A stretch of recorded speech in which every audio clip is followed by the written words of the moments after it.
When the facts bend reality, this is beyond plausible.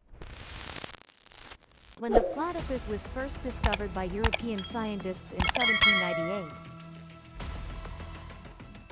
not everyone believed the creature before their eyes was real.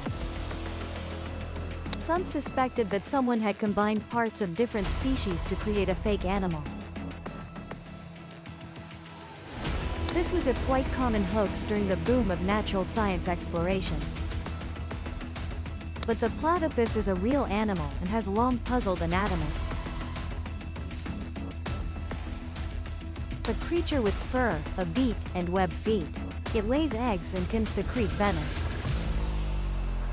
Is it a mammal, or is it a duck? Or perhaps it's a furry reptile. European scientists asked similar questions